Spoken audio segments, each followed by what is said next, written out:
cultural understanding and a presentation. I'm Sandy Whitty. I work with the food pantries down in Arcadia, and I had a desire to find out about our Hispanic neighbors because we are providing food to different kinds of cultures, and I needed to know what that looked like. So I'm going to back up a little bit. I grew up on a Sheboygan County dairy farm, and I got to milk cows. How many of you have milked a cow? How many of you have been on farms where you got to watch people milk cows, right? So we all kind of understood about milking, and my brother's farm expanded, and they started to hire Hispanic workers, and he would tell me wonderful stories. Meanwhile, over here in Arcadia, I met Bill Burnap, was a veterinarian. Some of you may have remembered him, he's retired a while, and his wife was an English second language teacher. And they were working with a group of people that Mercedes is going to tell us about, that were reaching out to the farm workers, and they were concerned about how we as a community could reach out to the workers and help them to be a part, and what it would take to integrate the communities. So they started doing these trips where they go down to see the families of the workers. And I said, oh, someday if I could only do that. And last year I did. So Mercedes is going to tell us more about this. This is Mercedes Falk, and she is part of the Puentes Bridges, and she'll tell you all about that. Thank you, Sandy. Well, thank you guys for being here, and I want to thank the library for organizing this event. And I know that Fridays can be busy, so thanks for taking time out of your day to learn a little bit about what we do at Puentes and just how much can be learned from getting to know our neighbors and increasing cultural understanding, like Sandy had mentioned. So we are an organization that was formed about 20 years ago.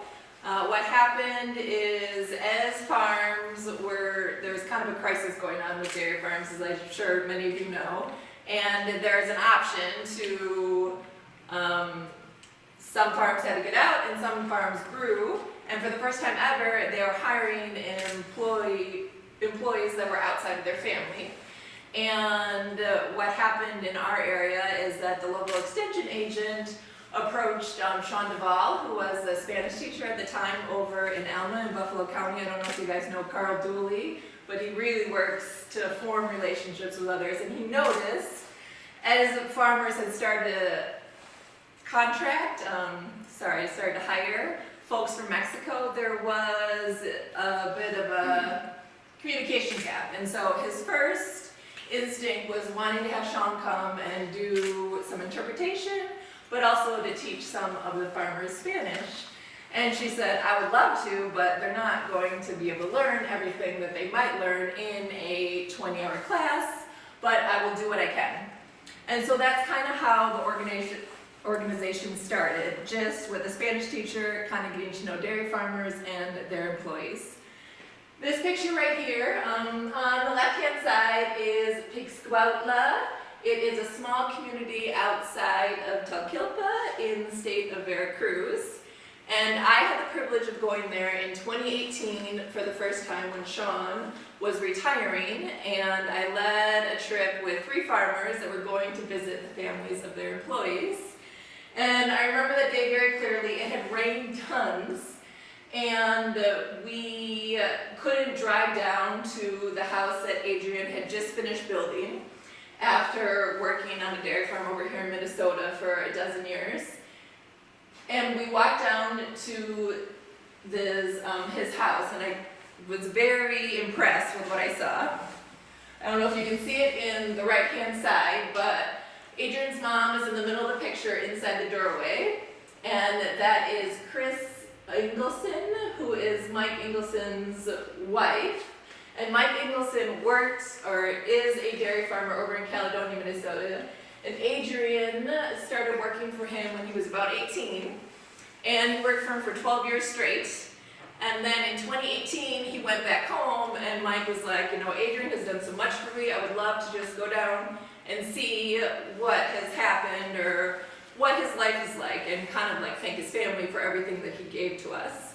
And so we got there on the day that they had just finished installing the plumbing in the house, and it was like this brand new house, and they were so honor to be able to have our visit, and it was just a really sweet moment because Adrian was able to show Mike what he had built after so many years working on his farm. And Mike was able to see like how much the work meant to him. And during our time, we spent a couple days with Adrian's family. His mom had a really heartfelt conversation with him saying like, I really didn't want Adrian to go up north. I didn't want him to come to the United States because I was worried about what might happen. But as soon as he got there, I knew that he was in good hands because he told me all about how you took care of him and that you guys really watched out for him, and that just meant so much to me. And then after we spent 2 days there and they made us the most elaborate meals and really went above and beyond to give us all this hospitality, we thanked Adrian, and we were on the street here in Trempealeau just for everything that he had done for us. And his response to our gratitude was like, on the contrary, like I'm the one whose gratitude and luck is overflowing for you guys coming to visit us and seeing who we are, and that I could show Mike all this. So as soon as Mike got home, he did so many different things for his employees. He made sure that they had plenty of time off to be able to play their soccer games on the weekends. He went above and beyond to take them to doctor's appointments. He even organized like a language exchange with the local high school. And it just talked about like how much, how he saw things quite differently than he did before.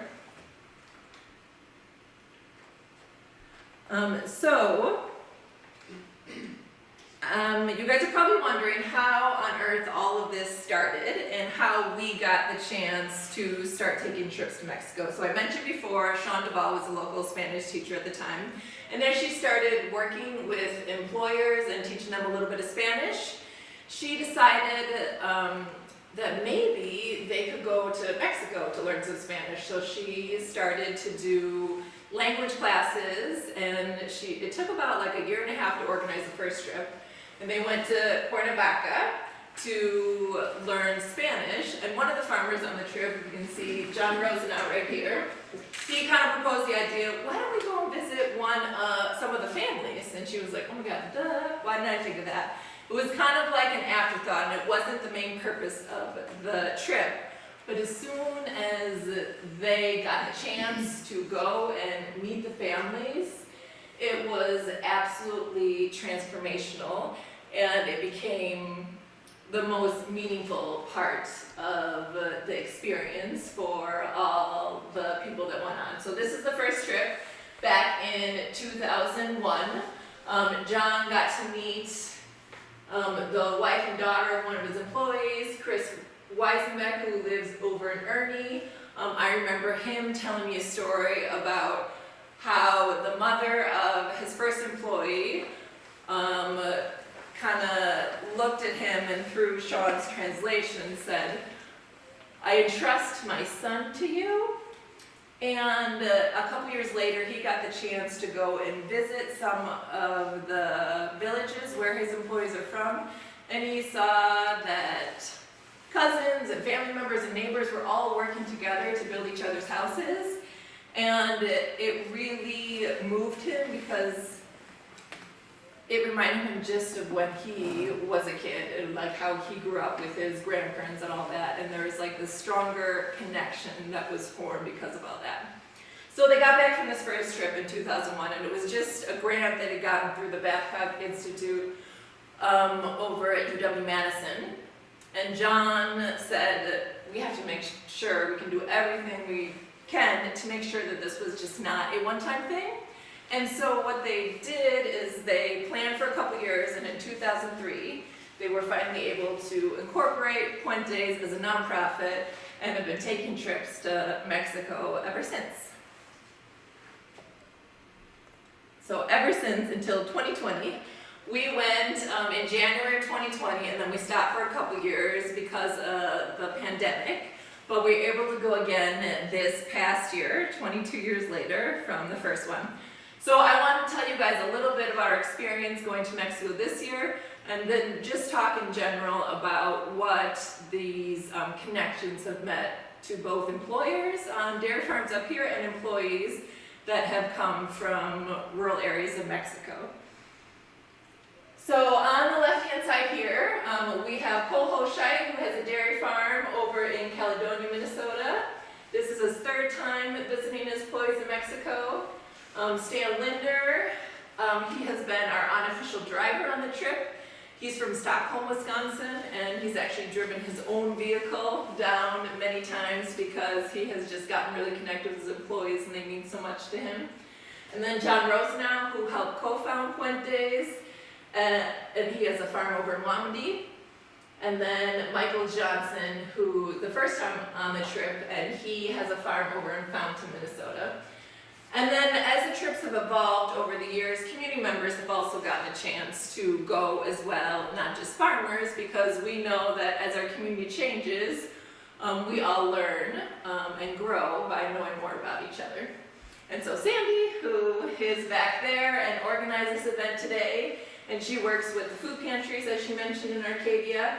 And then two women, Joyce and Carrie, who lead a Hispanic outreach program at their church in Rushford, Minnesota. And then Leah, who happens to be Stan's granddaughter and grew up with a lot of his employees from Mexico, were on the trip as well.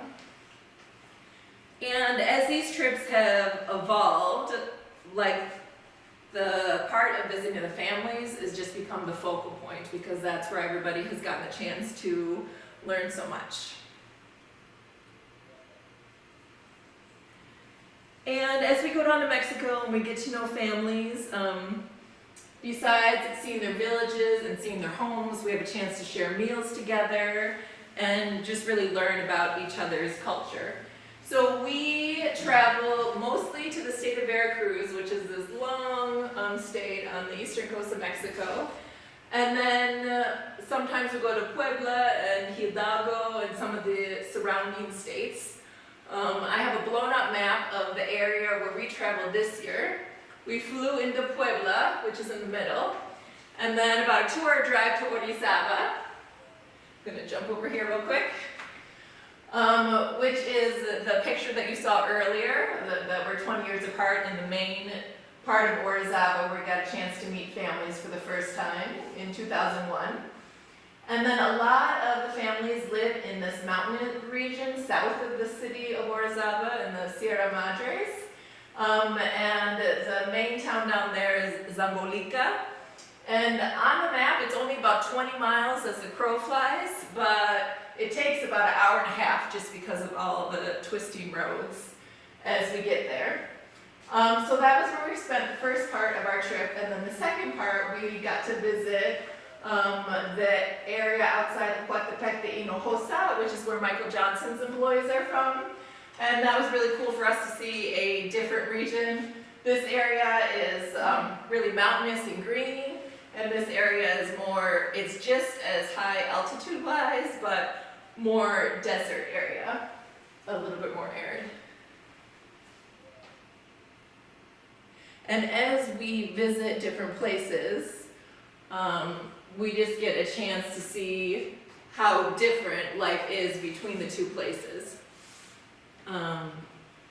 This picture right here is Felicitas and Leonardo, and they have a daughter named Clara who's been working up here for about 15-20 years.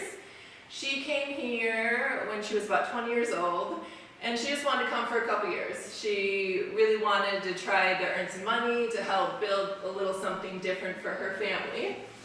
And like all the stories, she fell in love and started to form a family up here. And she had kept wanting to bring her kids back home, but she realized that as she was starting to build something for her family back in Mexico, it was going to take more time than she thought. And so she started with building a first floor on her family's house, and that way her parents had a more comfortable bedroom area. And then she built the second floor, which has this more modern kitchen. And as she realized that it was taking more and more time, she decided to build a third floor because traditions are really important, and she wanted to have like a kitchen that entailed, that had like a wood burning stove and all of that kind of stuff. And in this corner right here, this is on the top of her house, on her 3-story house. And as you can see, the backdrop is just absolutely gorgeous. On that day that we got to go visit them, Felicitas here wanted to show us the coffee that she had been drying on the roof. She said she made like a little greenhouse for the coffee. And then they wanted to take a picture with all of us in that area. And right before that picture was taken, Stan Linder, who was here in the picture, Clara's employer, he grabbed Felicitas by the hand and brought her over to take the picture. And then after the picture, Leonardo, who is Clara's father, grabbed Stan by the hand and took him over to the rocking chair that he had to use for a couple years when he wasn't able to walk very well, and just rocked him back and forth, and you can kind of see the sweet moment happening between these two gentlemen.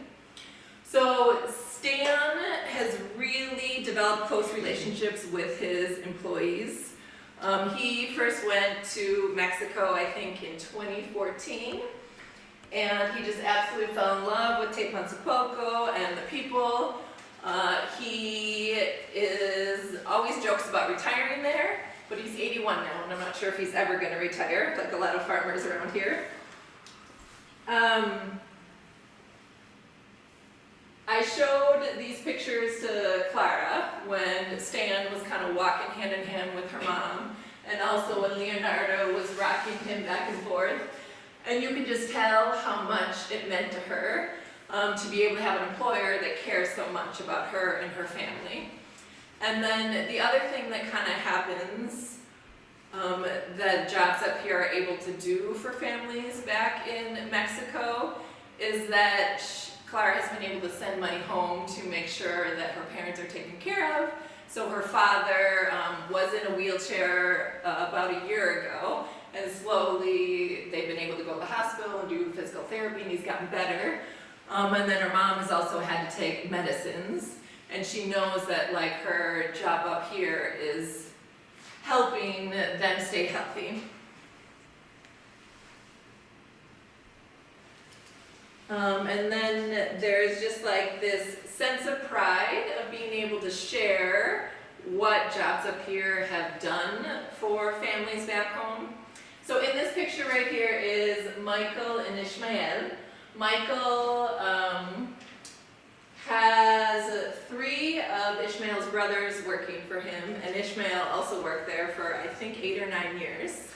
And they hadn't seen each other in a couple years since Ishmael went back home. And as soon as we got there, his family was throwing this big barbacoa for us. I'll show you a little bit more about that later. He really wanted to show Michael his house that he was able to build by working on the farm. And so we went over and he showed him his house, and as we walked through, I don't know if you can see here, the picture's kind of small. We noticed that he had certificates that he had earned by working on his farm up here all over the house. And he also had pictures from his time, like with the cows and with all of Michael's family, plastered all around the house. And he also had a taxi business he was able to build.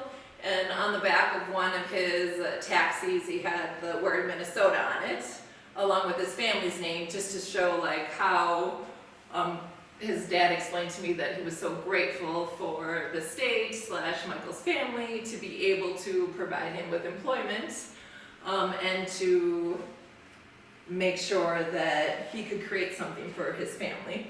And it was just like a meaningful moment for them to be able to exchange there. And so I mentioned a little bit about the taxi business.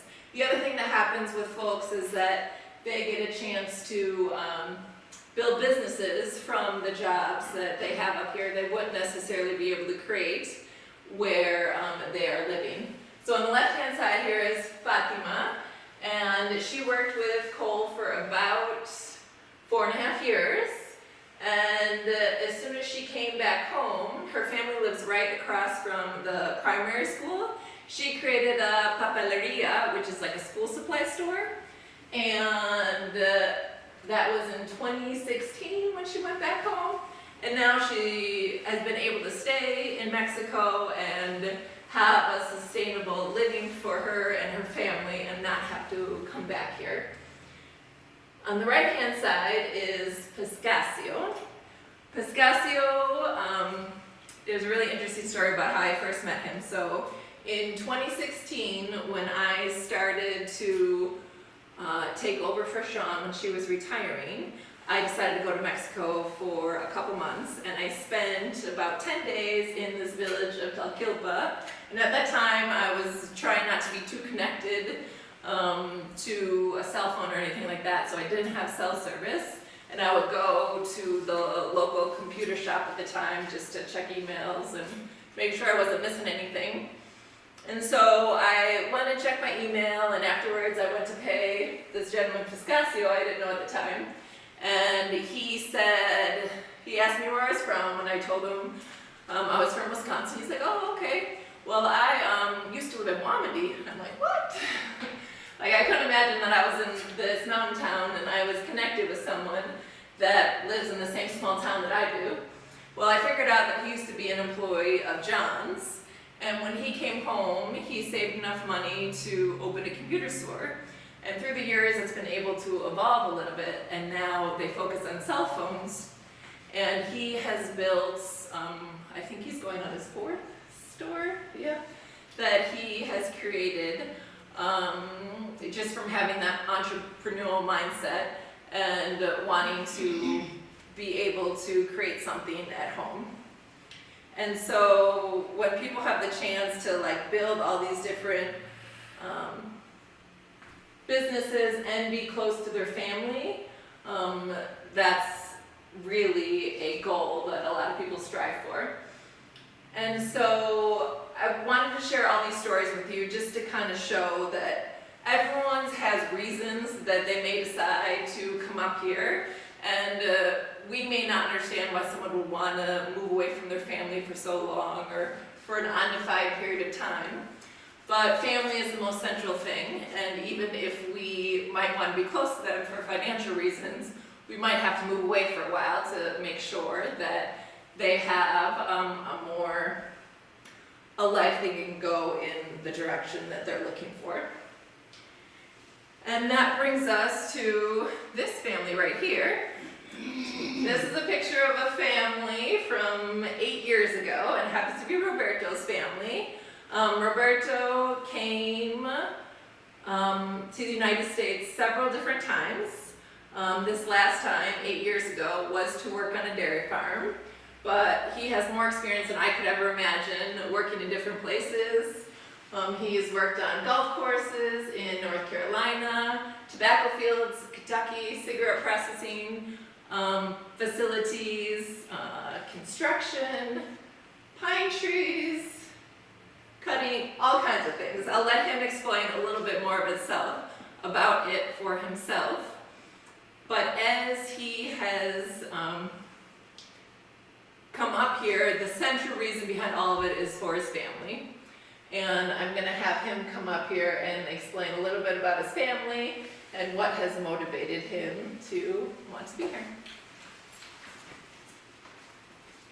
Hi, I'm Roberto Trempealeau. I'm from Astacinga, Veracruz, very far from here.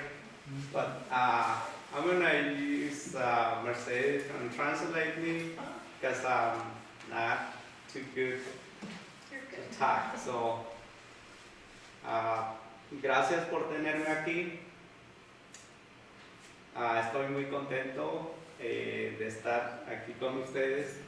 Thanks for having me here. I'm really happy to be here with all of you. Mi familia lo puedo presentar. Él es Aarón, ahora tiene 14 años. I can introduce you to my family. This is Aaron. He is 14 years old now. Y la niña Megan tenía un mes de... esta foto tal vez tiene más, pero cuando yo me vine a este país tenía un mes. So my daughter Megan here, she was a month old when I came to this country for the first time. She's a little bit older in this picture, but not for the first time, when I came here again, she was only a month old. Gerardo es mi papá, que está abrazando la niña. Gerardo is my dad. He's holding my daughter. Mi hermana iba a la secundaria y mi mamá a Concepción. Mi hijo Kevin está aquí trabajando con nosotros cuando él tenía tal vez unos 13 años. My sister here, she was going to secondary school, about 9th grade. That's my mom, Concepcion. And then Kevin is right next to them, and he's actually up here working with us now. Mi esposa Verónica está al lado de Kevin. My wife Veronica is on the other side of Kevin. Mi hermano, el más chico es Alex. My youngest brother here, his name is Alex. Y otras dos niñas son las sobrinas. And the other girls here are my nieces. Estoy aquí por una razón, es de apoyar a la familia, apoyar tanto como la familia y los trabajos que se hacen aquí.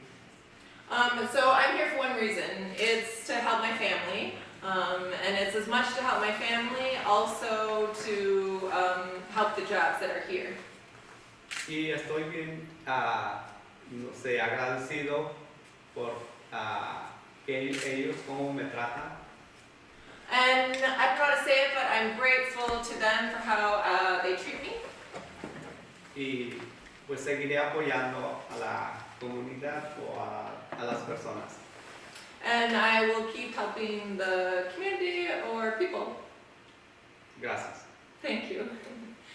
¿Quiere decirles un poco sobre su motivación? Porque ha estado aquí por 8 años seguidos. ¿Cuál fue su motivación para venir? Muchos motivos que tenemos que cumplirlos al estar vivo. I asked him about his motivation for coming here, and he said there's lots of different motivations. One is being alive. Y la segunda es a los niños tenemos que enseñarles de cómo tienen que trabajar. And the other reason is for the kids, our kids. We have to teach them how they should be working. Tal vez nosotros tenemos nuestra generación de trabajar, pero ellos tendrán otros trabajos diferentes. So we might have like our generation's way of working, but they might have different jobs. Entonces nosotros tenemos que dar el ejemplo. So we have to be an example. Y tal vez tenemos que mandarlos a otros lugares que trabajan. And it might be possible that we have to send them to other places where they can work.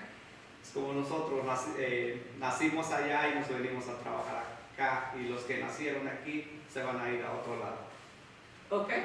Like us, like we were born over there and we come here to work, and maybe some people that are born here go to a different place to work.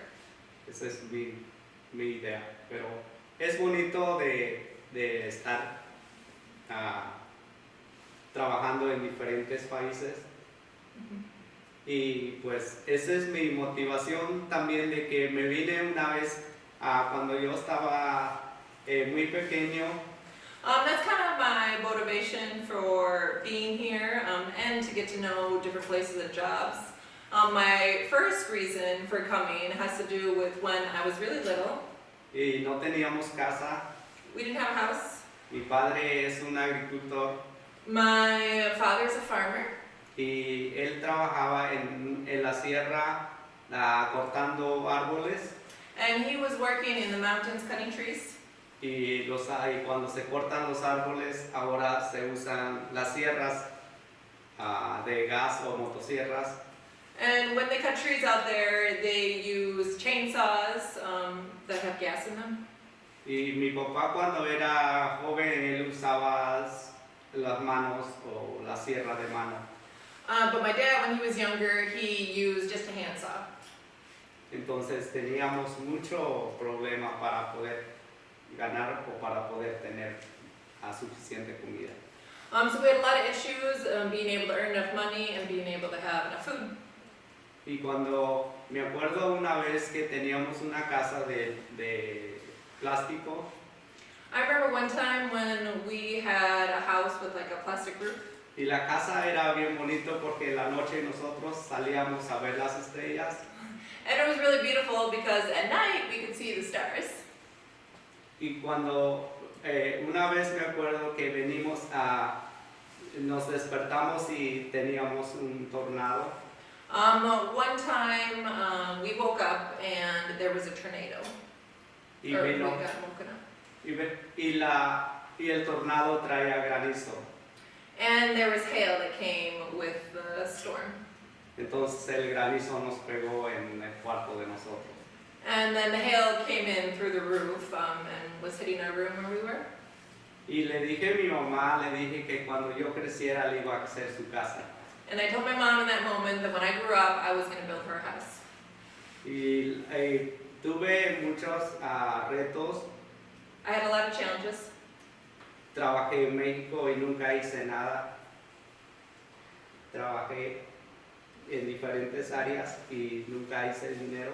Oh, I worked in very different places and I never made money. Entonces mis vecinos que estaban de este lado, So my neighbors who were over up here, veía que regresaban, eran diferentes.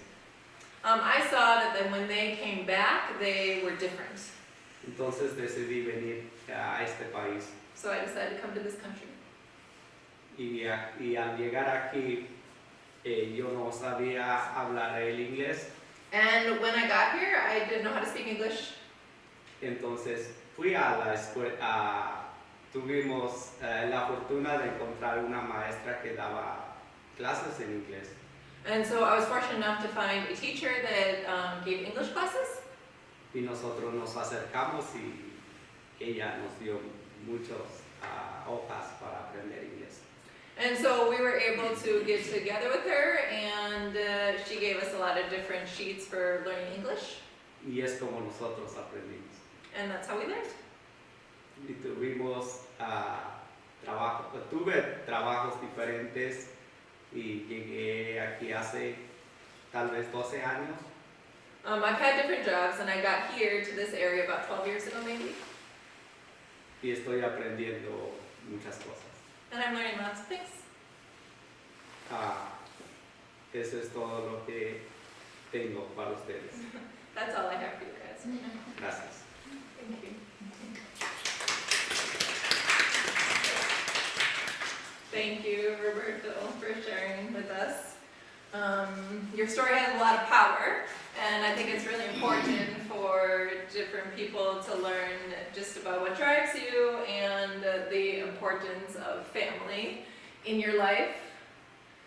So some of the stories that Roberto just shared with us is what touches the hearts of many people and what has prompted farmers to see just how much they have in common with their employees. The family values are so incredibly strong, it's really hard to describe. In this picture here, we are in the house of Dulce Maria. She has had her son working on Michael's farm for, I think, about 6 years or so. And her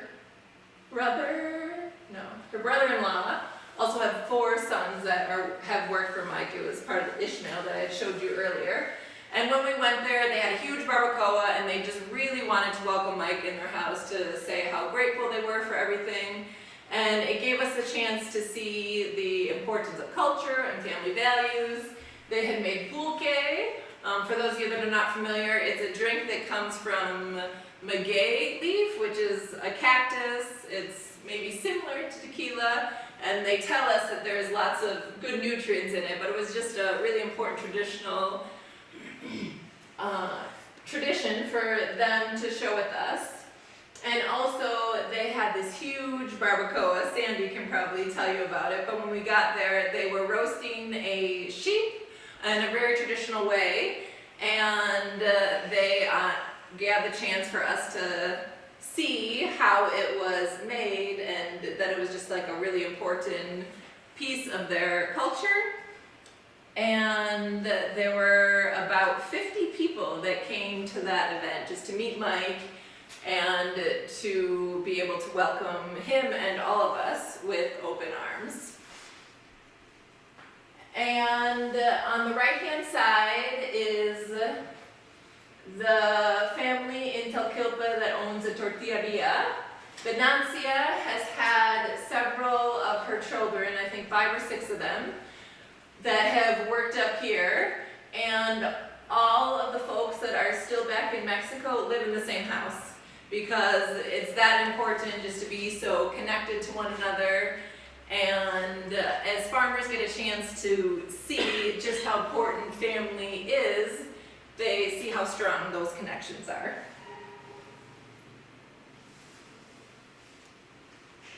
Another thing that's really cool for us to get a chance to learn are some of those family connections and cultural traditions. So when we were there this year, we were there on February 2nd, which is, some people call it La Candelaria, and other people call it like the Day of Baby Jesus. But it's a tradition to celebrate baby Jesus, and someone might know more about it than I. But it has to do with him being brought to the temple with Mary like 40 days after his birth.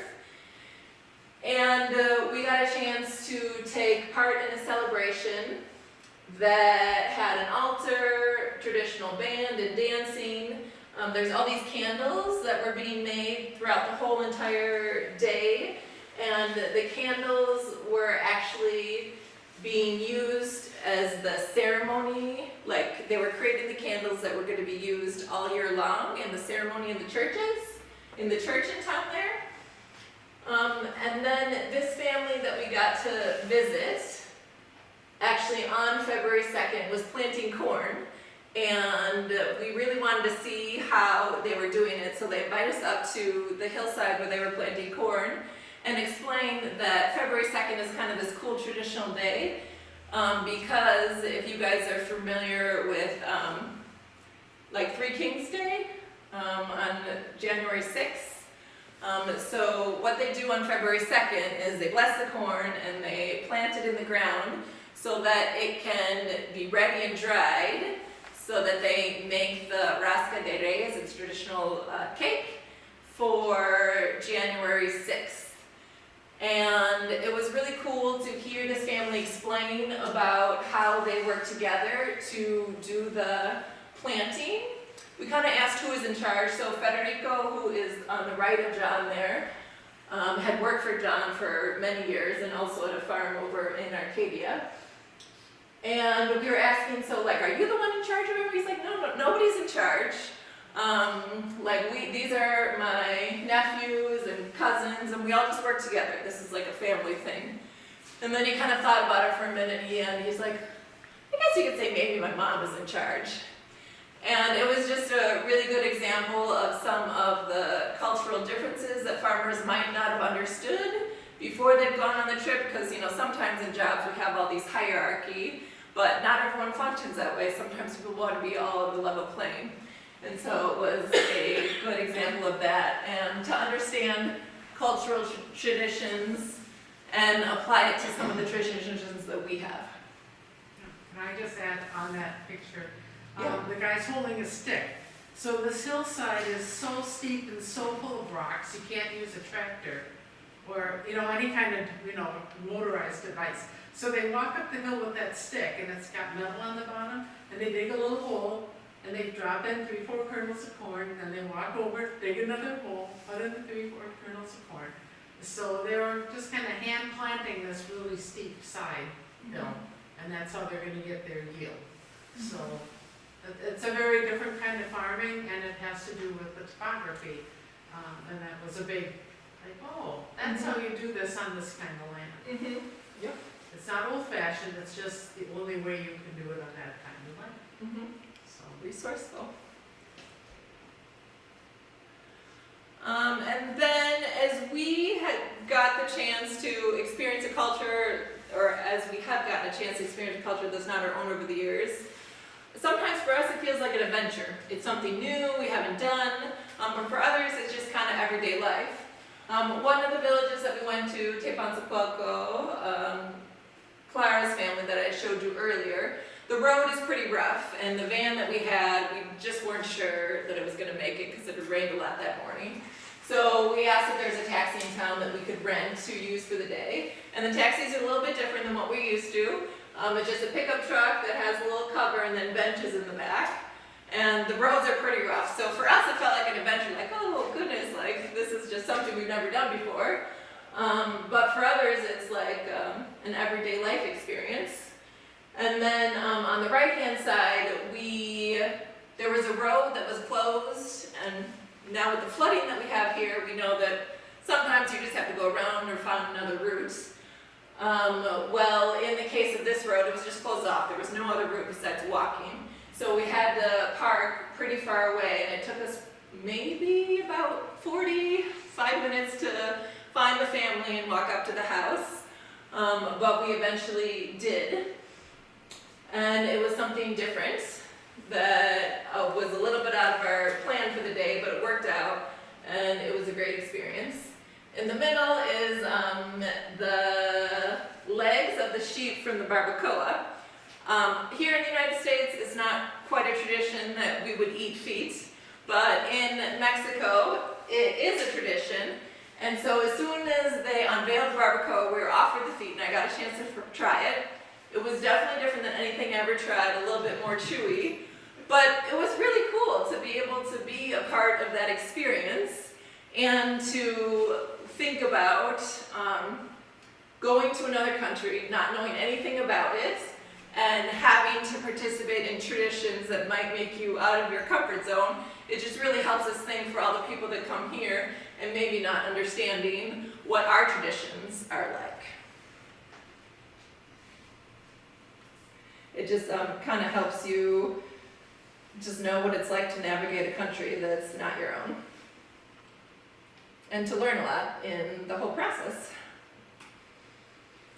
So this road that we walked right here was to get to the family of Modesto and Jaime's parents. This is their father and mother. And behind them is the house that they have started to build for the family.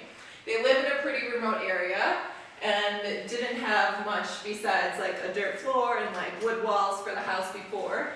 But when Jaime and Modesto came up here, they really wanted to build something for their parents. And they were so proud to show us what they were starting to work on. And even though their father had lost his sight in an accident where they were kind of, a lot of times on the hillsides, they'll blow up rock to be able to use it for different reasons. And so in a dynamite accident, unfortunately, he lost his sight. But when we came up, it's almost like you couldn't tell because there was just so much warmth and he was so excited to see us, and you could feel like a really strong presence there. On the right-hand side is Raphael, the inside of Raphael's house. As I mentioned before, Raphael's worked for Michael for about 6 years, and his wife, Marielle, and daughter Ashley are there in the picture. And the house that he has created for them, it felt like a restaurant. It was so fancy at the top of this hillside. And it was just, and Raphael has slowly been showing pictures to Michael throughout the years, so for him to be able to see it and for Marielle to be able to show it to them, it just kind of completes that whole picture of how we all have these same dreams of wanting to build a better life for ourselves and our families in the future. This story here, it also happened to take place in the village where Clara's family is from, where we took that taxi to. This is Paola. Paola is about 80 years old, and she has had 4 sons that have worked up in the States at different times. And while we were just kind of having some coffee and sitting around her table, one of our participants asked her what her life was like when she was little. And she said, well, it was like really different. When I was born, my parents probably only had like a piece of wood that they cut out as like a bassinet for me to sleep on. And we just had like the posts of pine trees for our shelter, and then we had like leaves from local trees. That was the roof of our house. And she kind of explained how like nowadays they have several rooms in their house. Before it was just all the family slept on the dirt floor, and it's fully enclosed, and it lasts for years and years. And she was explaining her life in the past, not like it was a tragedy or anything like that, but that it was something just different, and that it was still a beautiful way to grow up. And she talked about how the kids these days, you know, they just expect everything. And for us to be in this house that has like a cement floor and wood walls, like we don't see it as something that is really luxurious, but in her mind, it was like, this is what you need more than this. And it was like a connection that a lot of the farmers made when we had this conversation, because they can relate to thinking that the younger generation is like, oh, we need to have so much more than us. The one I remember her saying is, I was born on the dirt and I gave birth on the dirt. Mm-hmm. But they didn't have any conveniences. Mm-hmm. And one other thing I forgot to mention, in that village, a road was just created to it about 10 years ago, and electricity was installed maybe 20, 25 years ago at the most.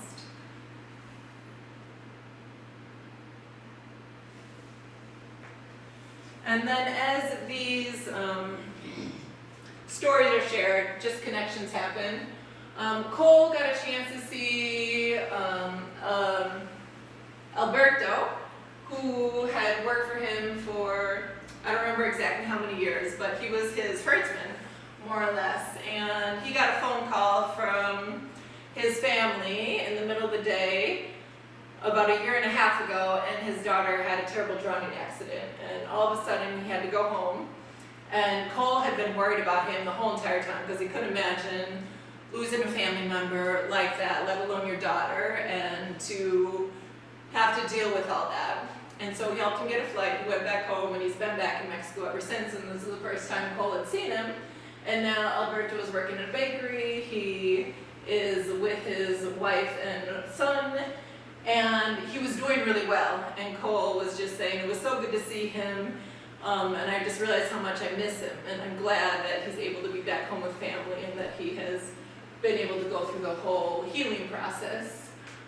It really meant a lot to Cole to be able to see him, and I think the feeling was mutual for Alberto. On the right-hand side is the family of Gustavo. Gustavo is one of Roberto's co-workers, and he's been here for a little over a year. We got to meet his mom, Margarita, and she had told us about how her husband had stomach cancer and passed away 8 months ago from when that picture was taken in February. And it was a really difficult moment for their family, and Gustavo really, it was challenging for him as well, and he was kind of in between, do I go home, be with my family, or do I stay up here and be the breadwinner? And as soon as we saw her, she kind of told us the whole story of what happened. And she took my hands in her hands and she put them on my chest, and she said, like, because Gustavo is there, like, we always have enough. We are never missing tortillas on the table. His siblings get to go to school. He calls us every other day to make sure that we are doing well. And although we would love to have him here with us, because he's there, he's acting like a father figure to them. And we are just so grateful that you guys care about him as much as we do. And so those moments, I did not have dry eyes when she told me that story. But when I hear stories like that, it's really hard not to understand how connected all of us are. And the more other people get a chance to hear stories, I know that the more that we can understand one another and realize that we really do share a lot of common dreams. So as I kind of mentioned before, when we get a chance to go to Mexico and connect with families, everybody benefits. The farmers get a chance to see all the houses that the employees have built, and they just come back with this complete understanding of the sacrifices that our employees are making and this renewed connection of shared family values. And then employees, in turn, just have an immense amount of gratitude and loyalty because of all of that. And this picture here is one of my favorite pictures from the trip, because it just kind of shows all the connections that can be made when we take the chance to really see from everybody else. And I know the stories of immigration are complex and complicated, and everybody has their own story. And as we know here in Trempealeau County, all of our communities were formed by different immigrants throughout the years. And we are not experts on immigration. We just do our best to try to enrich relationships and create stronger bonds. And I know Sandy put together a little bit of a reading list for anyone that's interested in learning about immigrants' journeys, or about Milked is one book that we do have. For anyone that's interested, the library was so generous to donate a few copies if people wanted to take them home today to learn a little bit more about it. And Sandy has a book here. I don't know if you want to talk a little bit about it. Sure. This is called Uncomfortable Neighbors, and I worked with UW Extension. I got a hold of this one. So half of it's in Spanish, and then it's translated in English, and it gives us a chance to say, okay, so Americans like to look people in the eye, and Hispanic cultures that would be disrespectful. So it shows, what is the differences and how we could deal with it and acknowledge it. A little bit on the back about why is it so hard to learn English, why don't you learn English before you get here, So it's just to help change your perspective on how to,